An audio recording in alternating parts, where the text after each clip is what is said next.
I'm getting emotional because I'm about to talk about something that was really hard. November 20th, 2014, my dad was hospitalized. He had liver cancer. His wife called and said, we need to come to the hospital. They had to rush him to the hospital. But by the time we got there, he was already gone. And you know, my dad was one of my faithful volunteers too. The day before he died, we did a concert at Centennial Olympic Park. My dad was there volunteering, and I looked at him and I said, Dad, you don't look good. What's wrong? He said, I got this. I'm good. Just let me stay here. I said, okay. That just shows his commitment, because he never skipped a beat. He was always there with me volunteering, always at my side. 30 days later, on December 20th, on my mother's birthday, my husband of 32 years, David, was rushed to the hospital.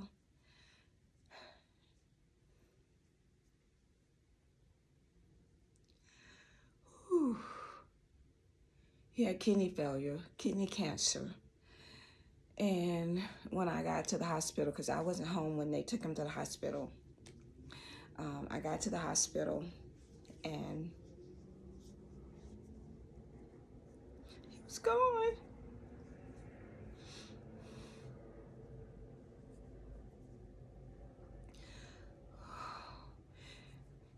David was one truly amazing man.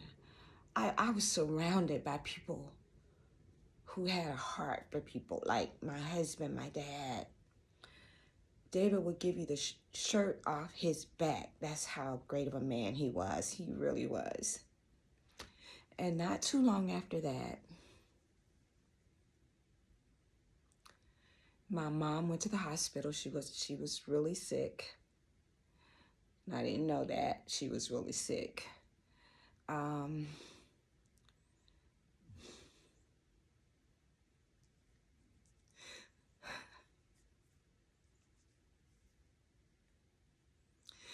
They said she had terminal breast cancer and a lot of other stuff going on, and that they needed to put her in hospice care. There's nothing they could do for her.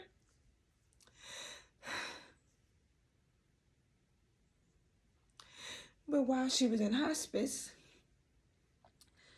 I noticed on the floor there were a lot of elderly people, but I never saw anyone go visit them. So I asked the nurse, I said, can I volunteer here? I would like to be a hospice volunteer. And she said, you can do it, but you have to go through sensitivity training. And I said, okay, I can do that. So I went through sensitivity training. I became a hospice volunteer.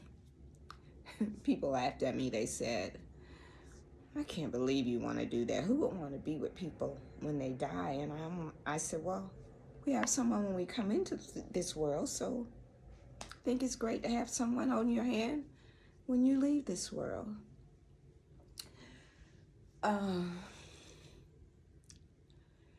met this young lady at the airport, Whitley Littlejohn. She was working there. She was one of the workers who pushed the people in the wheelchairs.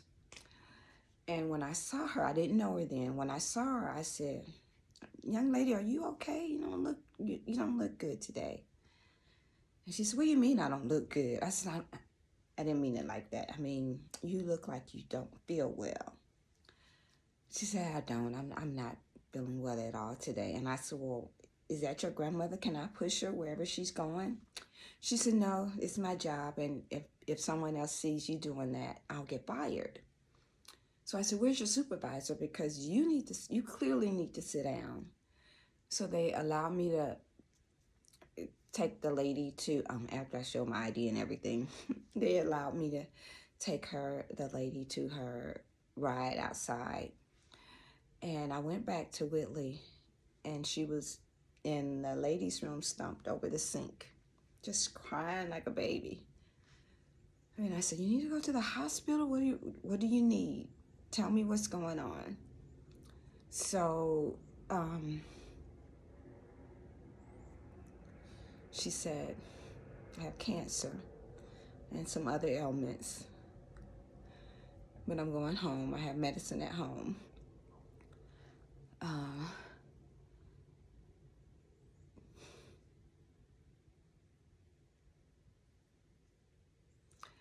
So a couple of days later, I picked her up and took her to IHOP.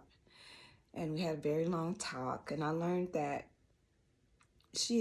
Willie was young. I learned that she had just lost her mom and her grandmother to cancer. And I thought, oh, baby, this is really, really sad. I said, but I want you to know I'm here for you. So she said, well, I want to help you at the stadium. So she signed up to help me that following Saturday. But she never showed up and she didn't call. And I kept calling her and I finally got her. And she said she was in hospice. I said, what are you doing in hospice? She said, well, they said I don't have long to live. And I said, okay. What hospice center are you in? And she said, I am at Hospice Atlanta. I said, Hospice Atlanta? That's where I volunteer. I'm a hospice volunteer. What room are you in? I said, she told me. And I said, oh, you at the other end of the hall. I would have eventually got to you. I didn't know you were here. So I walk in and Whitley's in there throwing clothes around because someone washed her clothes and she didn't like the way they washed her clothes. And we talked. I prayed with her. I sung some hymns. I can't sing, but I sung some hymns to Whitley. And, you know, when people come to hospice, they maybe last 2 days, 3 days, week. Well, at least when I was doing it back then. But Whitley was in hospice care for 23 days. And when they brought her in, they thought she would make it a couple of days at the most. I was holding her hand when she took her last breath.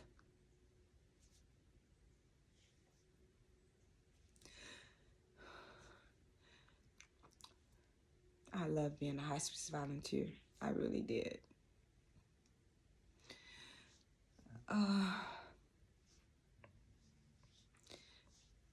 Because my mom, my grandma, my husband, kidney cancer, my dad, liver cancer, they all had cancer. So, you know, as a nonprofit, I can't do everything. We can't do everything. But we can support other organizations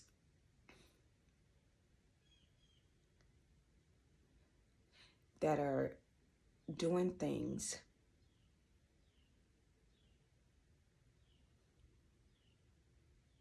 that matter. That matter to us. Things that we can't do, but they can. So I try to support cancer support groups, cancer nonprofits. We try to be there for them. So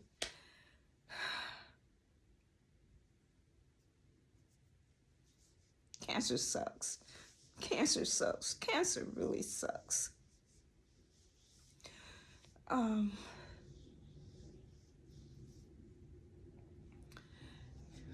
Another thing I try to do, I try to catch people before they give up.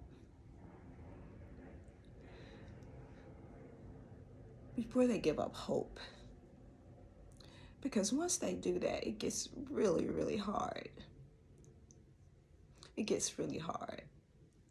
So I just wanted to say to anyone, don't give up. Don't give up hope. Please don't give up.